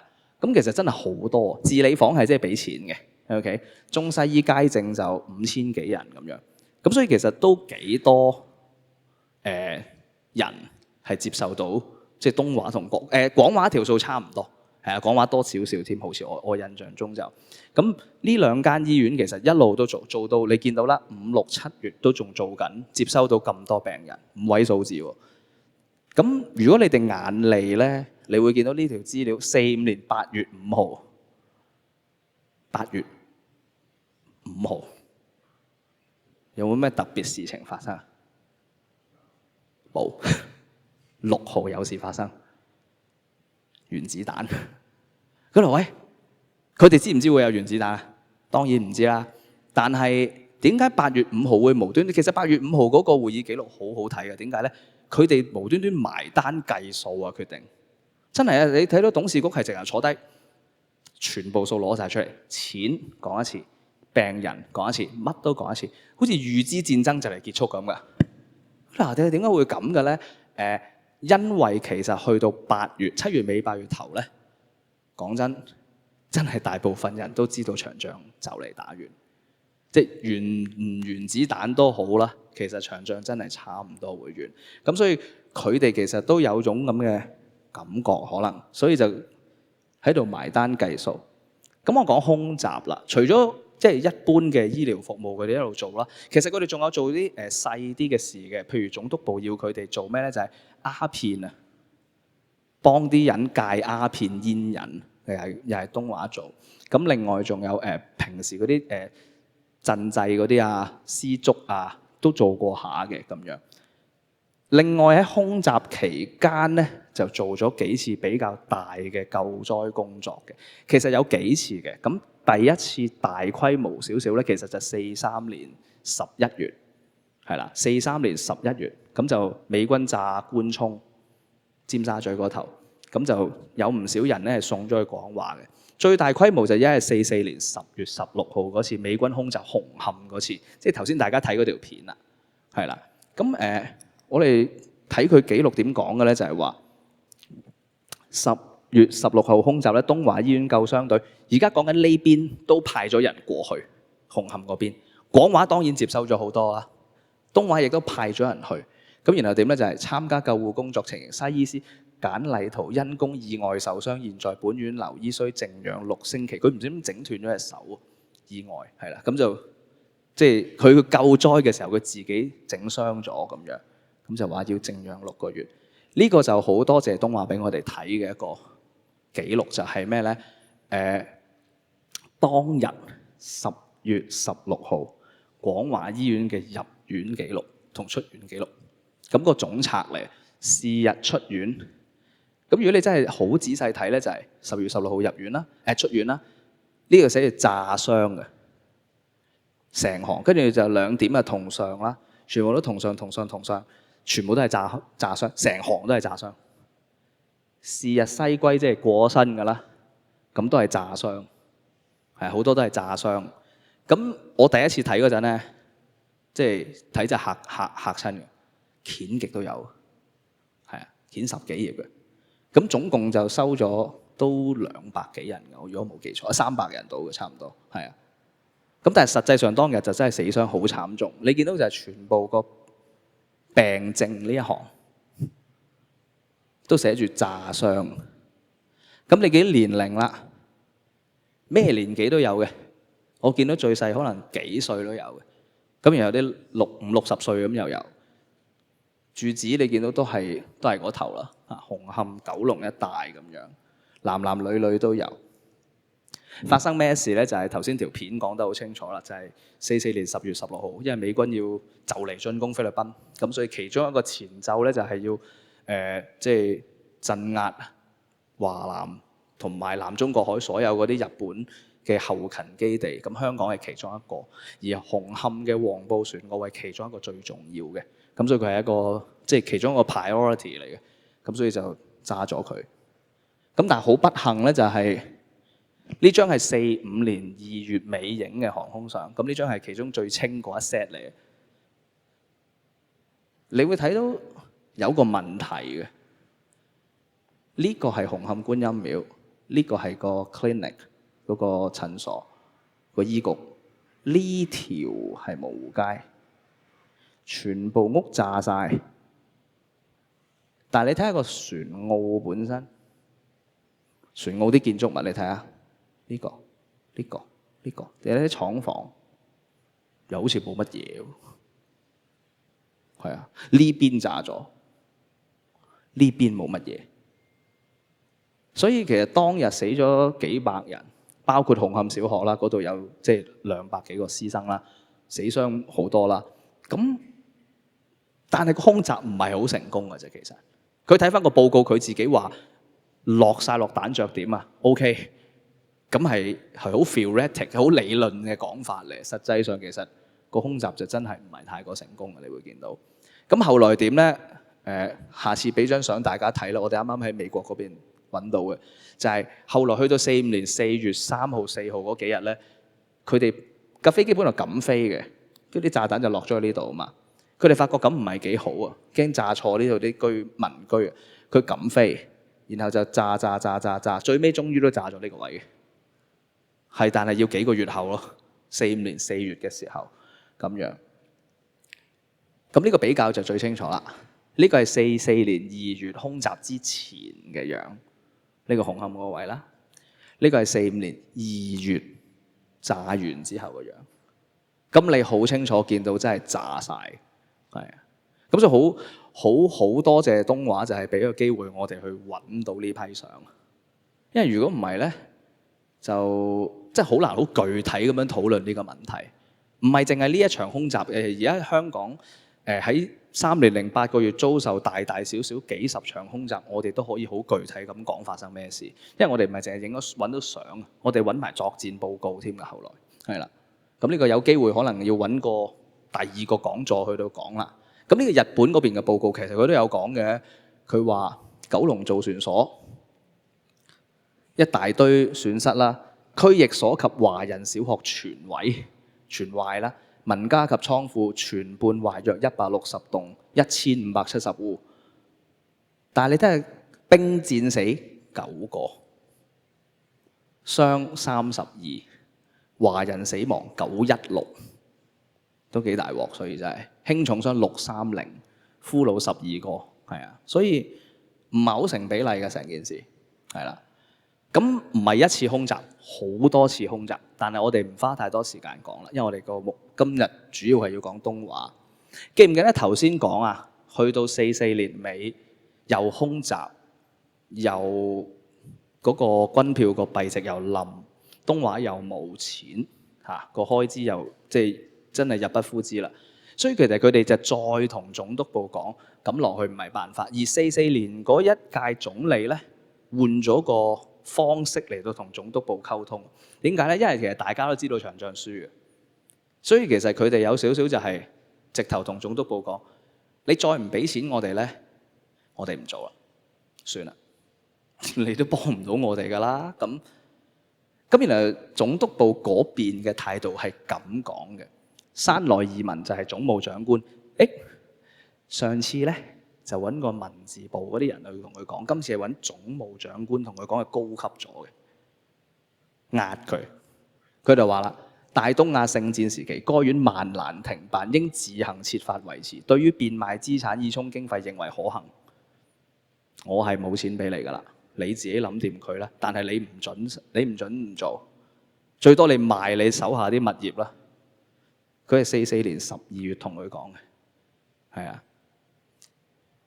但係佢手下呢個文字部長史萊吉治咧，史萊係一個好有趣嘅人嚟嘅。其實佢係喺佔領期間其中一個相對同情本地人嘅一個官員嚟。咁啊，史萊佢44年12月咧就俾人調走，其實就俾人炒嘅，俾人送翻去日本嘅。但係佢臨走之前咧，真係其言也善咧，佢係咁講嘅。本港民眾宜各發揮人類互助美德，同舟共濟，在決戰態勢。嗱，呢啲官話、假話、大話睇住先。民眾生活必較前吃苦，慈善事業有擴大工作範圍之必要。深盼港中富庶人家，尤其一般獲致暴富之人，包予為懷，莫忘行善。最尾嗰句好奇怪，即係咩啊？佢直頭督住佢哋講：喂，有班人發戰爭財㗎。唔該，你哋要做嘢啦咁樣。咁唔知佢講緊邊個啦嚇？唔知佢講緊邊個啦？但係個問題就係，其實咧當時係咪個個都冇錢咧？又真係唔一定，係啊，又真係唔一定嘅。但係東華本身真係冇錢㗎啦，東華本身就真係冇錢㗎啦。咁而總督部嘅態度亦都好明確，就係我唔攞錢出嚟，冇啊，係啊咁樣。咁呢個就史萊吉治，咁佢就直頭勸啲人捐錢。咁所以當日個會議記錄其實就講得好慘嘅，就係冇錢。簡單啲講就係冇錢，樣樣都冇。咁點算咧？出糧又唔夠，乜都唔夠。藥又要開支，人手又要開支，乜嘢都係開支。咁點算咧？咁樣。然後我突然間就要插播一個古仔啦。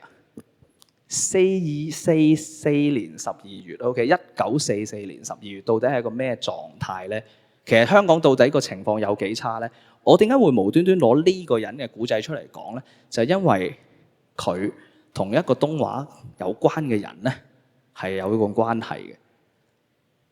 呢位係一個霍克啦嚇，霍克係一個美國嘅戰鬥機隊嘅指揮官。OK， 長話短説啦。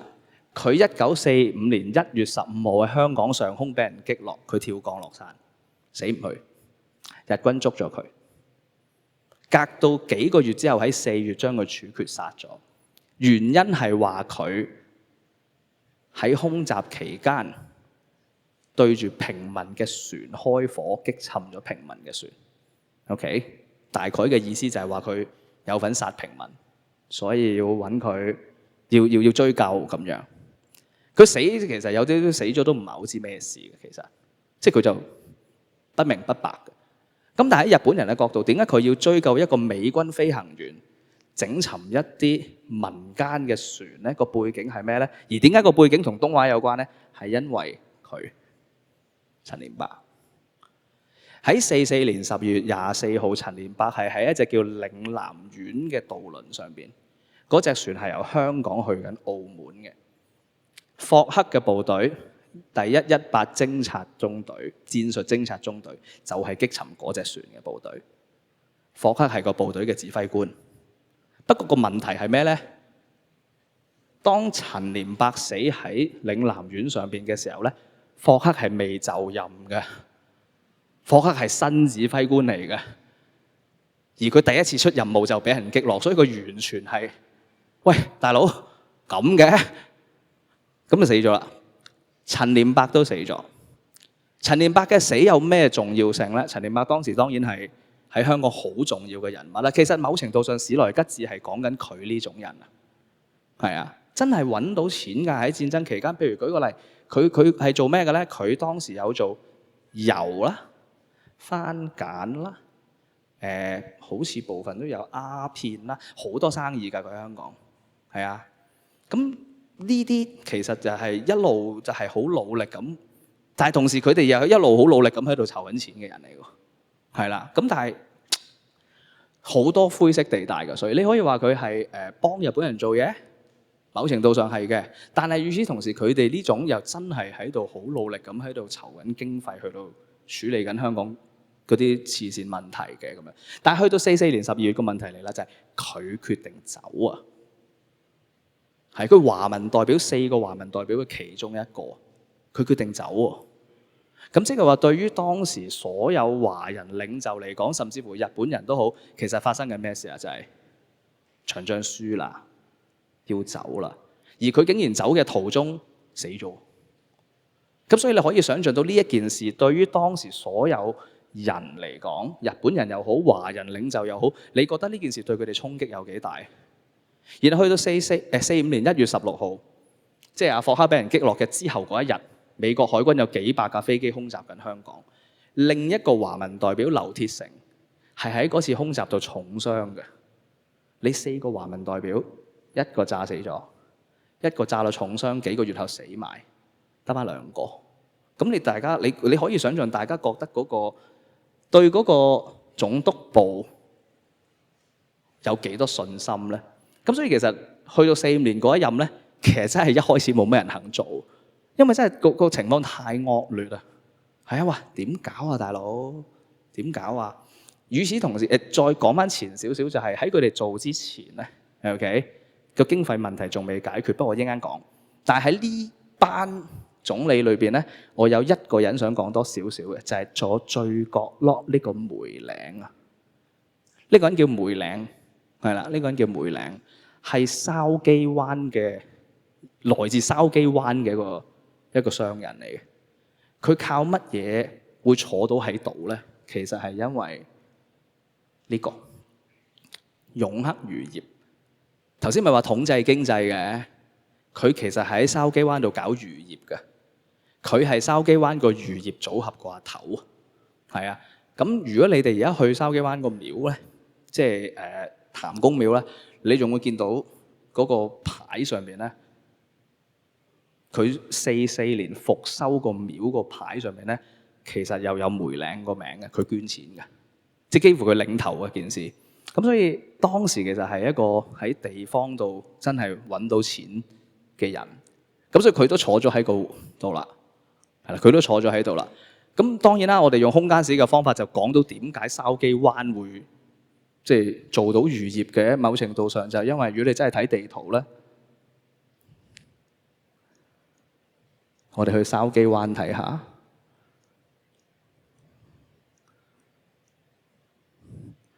筲箕灣喺度 ，OK， 隔離呢嚿咩嚟㗎？太古船澳。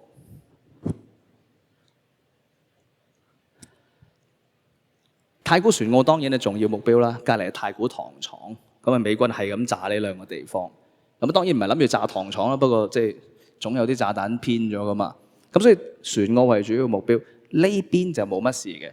呢個位咧，其實基本上係冇美軍飛機攻擊過嘅，基本上冇，相對平靜啲。咁原來日本咧就喺度成立咗個叫擁克漁業組合。擁克係乜嘢咧？擁克即係日本做嗰啲，唔係，sorry。係呢度華南嗰啲 junk 嘅 Chinese junk，JUNK， 咁佢直接將個音咧叫佢做擁克啫。擁克即係咩咧？中式帆船 ，OK。咁去到戰爭期間，其實佢哋唔少呢啲中式帆船咧就裝咗個引擎喺上邊嘅，咁所以真係唔係帆船咧，其實機帆兩用啦嚟當。咁呢啲船，你真係睇個航空相咧，你會見到一樣嘢嘅，就係咧唔少漁船。個擁克漁業組合喺邊咧？頭先嗰棟建築物，頭先嗰棟建築物咧，佢講到明嘅，其實就喺個廟對面馬路。今日係公園嚟嘅，記唔記得東大街咪有個廟嘅？天后廟啊，個廟對面馬路咧係個公園嚟噶嘛，就係個總克漁業組合嗰個位，即係頭先嗰棟 building 個位，係啦。咁嗰棟建築物去到60年代都仲存在嘅，不過後來冇咗啦。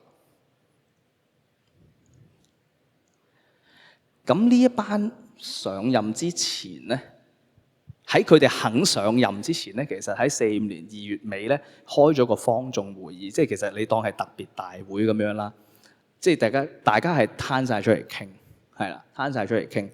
其實就唔係淨係44年嘅嗰任總理啦，甚至乎有啲即係元老級嘅人物都參與咗呢個會議嘅咁樣。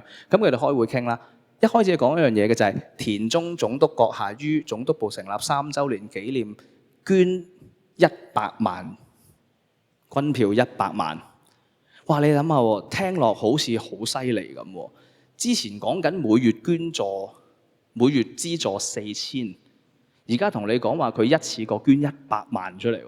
仲有報紙講啊，田中總督關懷貧病賜捐東華善款100萬。即係好似多謝你都嚟唔切啦。個問題嚟啦，100萬係咩概念？頭先我哋一路都喺度講緊一樣嘢嘅，就係嗰個軍票嗰個價值係不停咁跌嘅。其實100萬去到1945年嘅春天咧，係唔足2個月經費嘅，係啊。所以其實真係都仲係講，但係好得意嘅喎。佢講到好偉大㗎。呢個意義咧，不在於接濟兩院經費，其實欲喚起一般人以東亞道德精神趨向慈善事業，以造福人群。哇！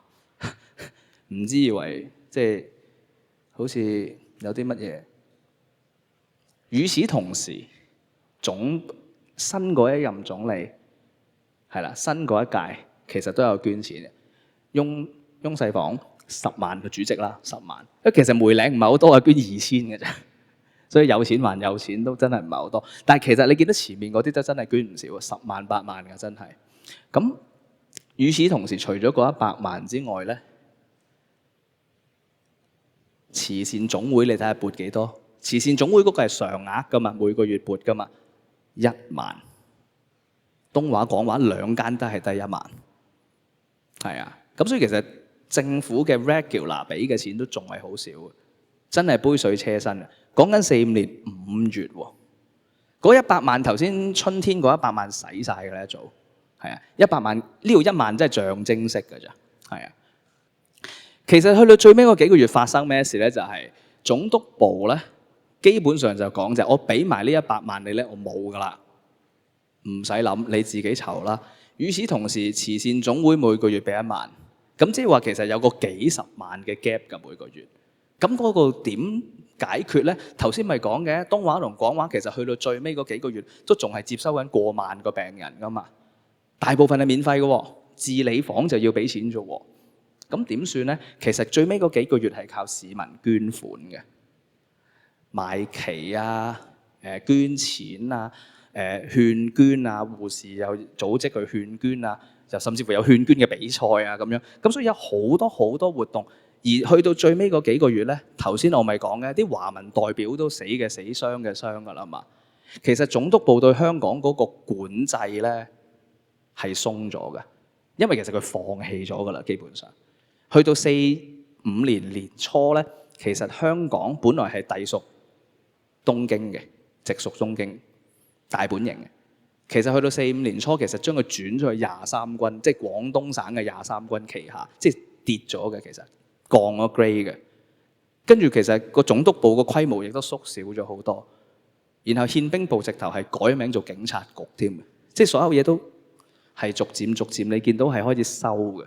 咁所以趁住呢幾個月咧，其實東華佢就自己反而就係出嚟揾，咁邊個捐得最多咧？其實反而係俾普通市民，係啊，真係市民捐得最多。嗰啲有錢人其實有嘅。係啦，但係仲有一個特別啲嘅，我會講就係呢個有名是捐山口月郎捐25萬，總督都係捐100萬咗，你無端端有個山口二郎有條友捐幾啦？捐20幾萬出嚟。咁山口月郎係咩人咧？咁啊有位朋友就揾到啲資料話俾我聽，好多謝佢。佢就話哦，其實佢原來戰前已經喺香港做生意嘅。咁即係3年8個月嘅時候，佢繼續喺香港做生意啦。4-5年6月啊，其實大家都知道 the end is near， 即係差唔多係時候打完嘅場仗。點解要捐咁多錢啊？梗係驚俾人尋仇定啦。即係佢係唔係啦？預先捐定一筆咁樣。咁我仲揾緊山口之後點？我都好想知山口之後點。不過最有可能嘅就係咧，喺日本投降嘅時候咧，所有日本僑民咧俾人集中咗喺赤柱，大部分嘅資產攞唔到，然後一腳就踢翻去日本。基本上就係咁樣，係啦，基本上就係。咁唔知佢戰後如何啦？但係去到6-7月嘅時候咧，如果你睇翻東華嗰個會議記錄咧，你見到其實真係好大鑊㗎。直頭係條街嗰度係有垂死病人橫臥期間嘅，即係直頭已經係遍地餓枯咁樣嘅狀態。因為其實去到4-5年夏天咧，係香港嘅糧食問題已經係嚴重到你差唔多可以話係饑荒緊㗎啦，差唔多。即係俾唔起錢食，而總督部已經係完咗，停止咗嗰個配給㗎啦。咁所以你冇錢買咧，係買唔起嘢食，你就真係餓死嘅咁嘅情況。咁而同時佢就仲趕緊啲人走，趕緊啲人歸鄉。咁東華佢就話啦，佢就要設一個收容所去到收容呢啲垂死嘅，即係去到尾其實即使有幾多唔夠錢，幾多問題都好，佢哋仲喺度應對緊，有啲咩事發生緊。咁啊好彩啦，去到最尾嗱，呢啲係戰爭結束前最尾幾日嘅新聞。其實而家睇落都幾得人驚。我哋睇下右邊先啦。利用小輪拖帶帆船將大量遣送歸僑，即係其實老實講，其實佢係真係夾硬送緊啲人走。然後下低咧，另一單新聞係咩啊？總督部職員參加游泳會，真係冇搞錯啫！我睇完呢度，佢講緊話攞啲船嚟到大量遣送人走，然後下低單新聞係總督部職員去游泳會喎，唔知點講好。隔離呢個就真係臨結束，即係戰爭結束臨幾日出到嘅新聞。你亦都睇到就係總督部嗰個控制已經係散晒嘅。喂，以前如果個報禁咁嚴重，有冇可能呢單新聞出到嚟啊？絕對冇可能出到嚟。所以臨尾嗰幾日其實已經係唔管你啦。咁啲真相開始浮現，人食人，人食人就成日講嘅啫，係咯。咁但係佢上報紙咧，我就真係要去到戰爭結束臨尾幾日我先睇到，係啊。咁呢個就好得人驚嘅，講佢喺即係佢哋發現咗呢兩公婆喺嘅屋企裏面仲有食緊幾個人，係啊咁樣。咁好彩啦，就場仗終於都完啦。即係喺最壞嘅情況嘅時候，場仗終於都完。咁就喺9月。其實好快手啊！就係你諗下喎，呢個係醫務委員會會議，係講緊即係港府當時嘅港府嘅代表，即係司徒永國個醫務總監，佢就3年8個月一路俾人拘禁緊嘅。一行出嚟第一件事咧，就走嚟問東華點啊？點做？我哋要點樣恢復翻呢件事啊？咁樣9月26號已經可以開到第一次會，其實佢個會議真係犀利啊！佢仲要 confirm 翻上次 minutes。咁但係佢都話其實啲 records 就冇咗㗎啦。不過咁點啊 ？It was not possible to read and confirm the minutes。冇啊，冇晒記錄啦，對唔住啊。跟住下一個 item 係咩？就係出年經費。咁所以好有效率對你，就好快就恢復咗。嗱，第3個 item 已經係 budget for 出年4-5年10月到4-6年10月。咁然後就陸續攞翻東院啦，跟住啲錢又即係歸到位啦，咁樣跟住一路做，咁好快恢復到，即係因為佢冇斷過，由頭到尾東華同廣華其實冇停過佢哋嘅工作。咁有啲醫院係要多啲時間先恢復到，譬如九龍醫院，佢直頭俾日軍霸咗，瑪麗醫院都係。咁東華廣華嘅情況係基本上係點講咧？就係投降嘅時候，日本投降嘅時候最好嘅狀態係啦，即係點講？相對於其他醫院啦嚇。咁最尾啦，我花幾分鐘時間介紹下我哋做嘅嘢啦。就係浸大歷史系咧，其實我哋呢排咧就真係做空間史啦。咁我哋有個 course 嘅，其實我哋有個課咧叫空間史。咁我哋教啲學生用地理資訊系統嚟到講啲歷史嘅事啦。咁啊，佢哋咩題目都做啊，好得意。咁有其中一個題目係做即係東華三院嘅嗰個將嗰啲遺體運翻去原籍安葬嗰個過程嘅一個地圖，咁佢哋都有。咁呢個係我哋啲同學仔好唔開心咁聽緊我喺度講嘢，唔知我嗰陣講咩啦，記得啦。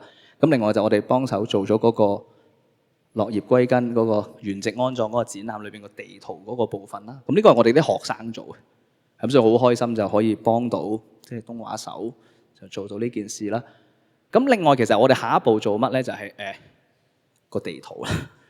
3D 嗰個地圖咧，其實咧就而家終於都要講啦，就係你而家睇緊嗰個 3D 咧，其實個 3D 咧係一個2020年嘅一個 Digital Terrain Model 嚟嘅。咁所以咧，佢嗰啲山咧，同當時1945年啲山咧係爭好遠㗎。嗱，你睇呢個中間何文田呢一頭就知啦。嗱，你認住呢嚿嘢啦喎，睇住中間呢嚿。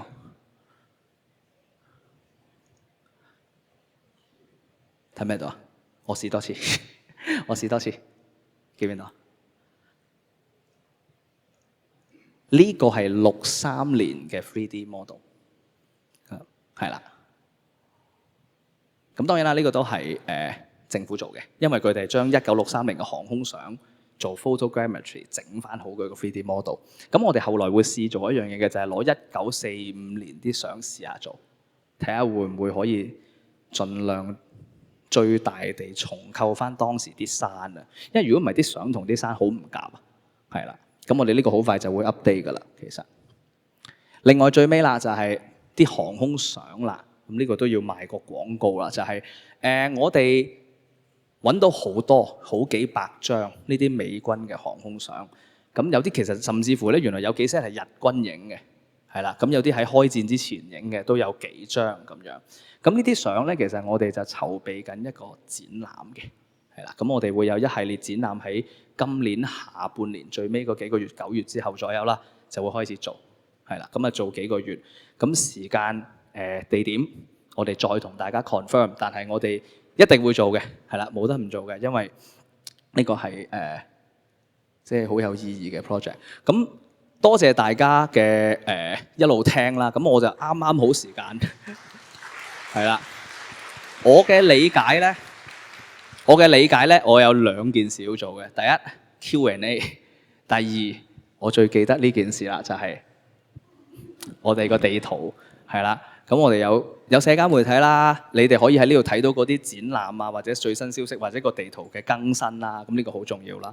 另外就係個圖本身啦，你哋就可以因為東華嘅資助。所以佢係免費、完全開放，亦都有相關嘅守則、引用守則，大家跟住個守則，就可以用嗰啲相、嗰啲內容，係啦。咁你跟翻嗰個使用守則就得㗎啦，咁樣。咁啊，好，我呢個時間交翻俾阿 June 啦。我哋再俾一次熱烈嘅掌聲，鄺博士先，非常之多謝佢頭先咁詳盡嘅講解。其實咧，我哋不嬲都知道咧，其實東華咧係有一批非常之珍貴嘅檔案嘅。但係好多時我哋就咁喺文字上面睇咧，其實我哋未必會真係感同身受，原來當其時發生嘅事係咁樣樣嘅。我記得第一次我啦同埋史小姐聽翻你講翻，原來嗰陣時空襲嘅嗰一日，對於我哋嚟講，我哋淨係會知道嗰一日好多人炸傷或者死咗。但係你會講翻俾我哋聽，原來其實九龍叫做係唯一一間醫院，原來係廣華，係仲係為平民佢係運作緊嘅。同埋其實當我哋睇到你個地圖嘅時候咧，其實我哋知道咧，由紅磡去廣華係非常之遙遠嘅路途嚟嘅。加上你頭先講嗰座山啦嚇，你嗰陣時係未做1963年嘅嗰個未做嗰個嘅時候咧，我哋已經覺得哇，你好難攀山越嶺噶咯喎。如果我哋依家有再更加準確啲嘅數據嘅話咧，咁我哋就可以再感同身受，知道翻原來當其時我哋嘅前人經歷過一段乜嘢嘅歷史。知道大家咧都有好多問題想問啊鄺博士嘅，想睇一睇依家會唔會有啲咩朋友有啲咩問題想問一問啊博士？可以舉手，我哋嘅朋友會俾個咪你。冇啊，咁好啊？哦好。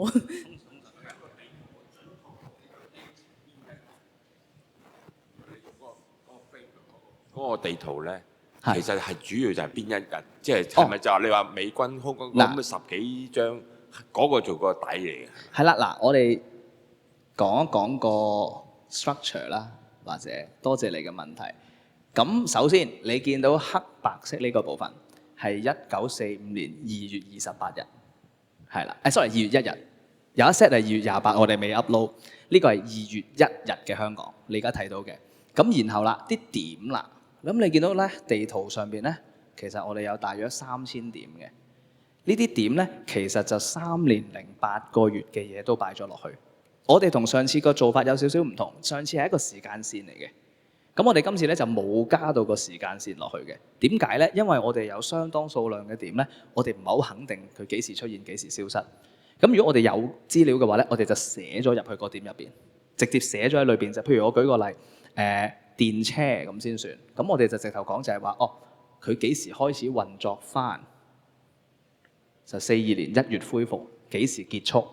咁樣講就算啦，就唔好整條 timeline 出嚟。咁所以裏邊嘅時間就有啲浮動啦。然後地圖本身啦，航空上下低嘅地圖咧，其實係有3張嘅，一張係39年嘅地圖。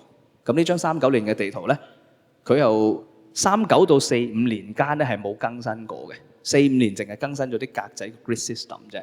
所以呢張英軍嘅1:20000標準地圖咧，其實就基本上就係39年嘅狀態。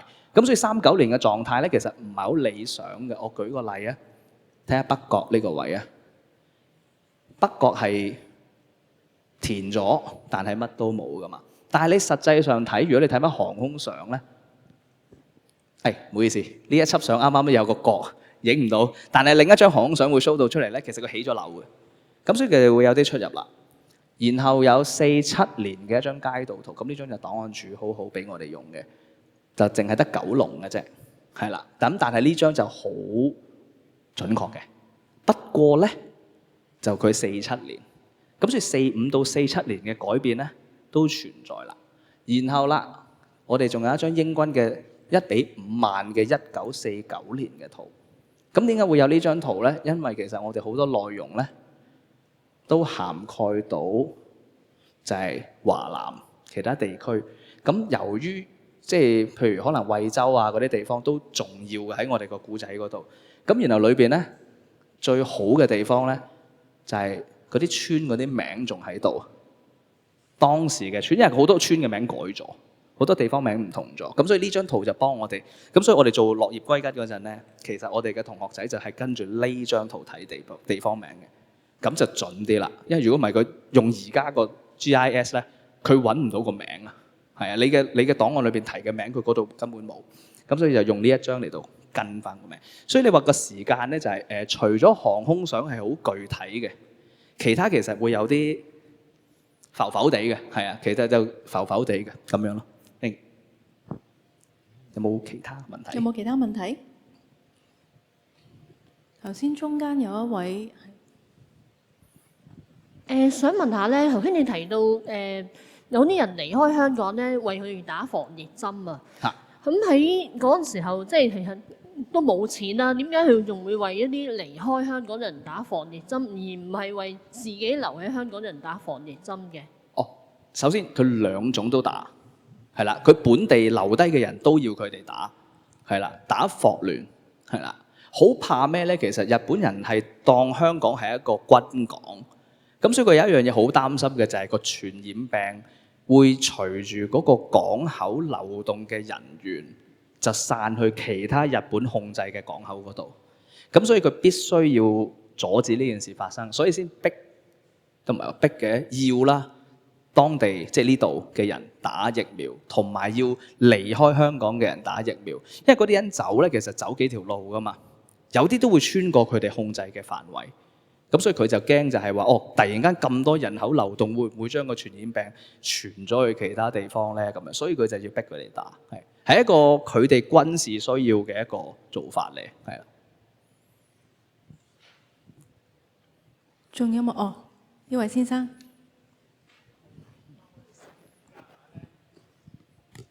即係喺嗰個日據時期咧，東華本身咧，佢應該都係即係你頭先提過佢啲物業噶嘛，佢本身其實有冇啲記錄係話日本人都喺呢段時間係即係拿用咗佢啲物業啊，或者淨係即係充公咗佢咁樣咧？有冇呢啲方面嘅資料咧？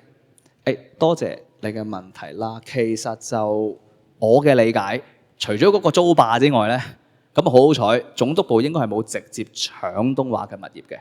冇，原因好簡單，因為東華冇佢嘅物業個機構本身冇被視為敵性產業，因為日本人係好清楚嘅，佢講到明㗎啦，乜嘢佢會搶咧？佢叫敵性產業。敵性產業即係咩？就係假設嗰個人佢認為係敵性國嘅人，譬如舉個例，部分有個國軍將領間屋係俾人搶咗嘅，咁好可能就因為佢話佢係敵人啦，咁佢搶咗佢。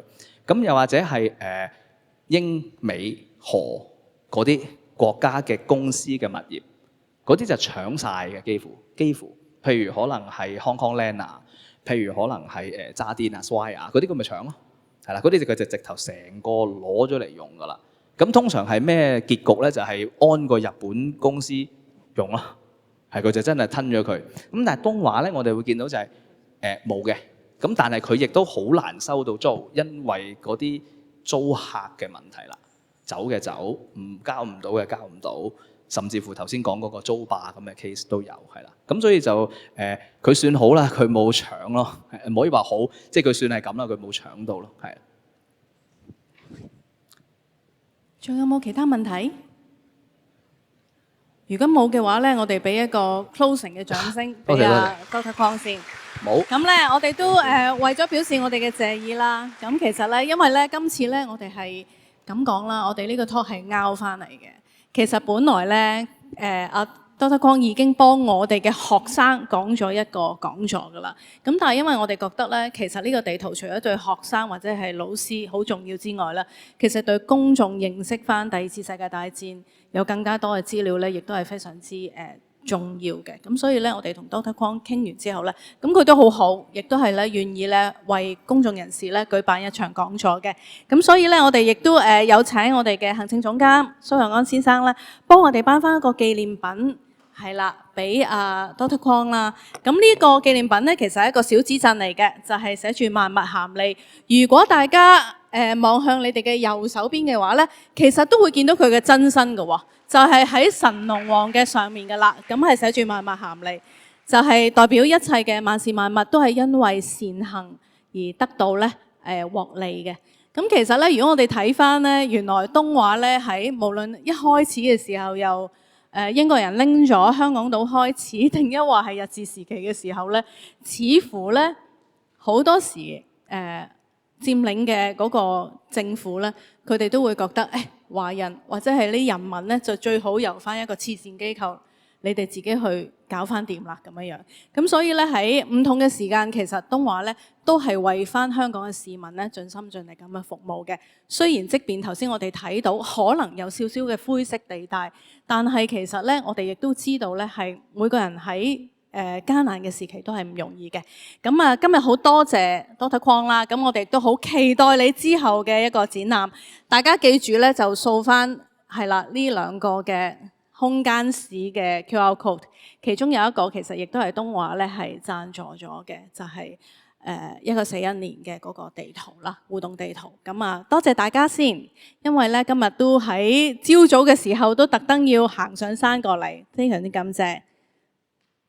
咁我哋今日咧個講座就完結啦，多謝。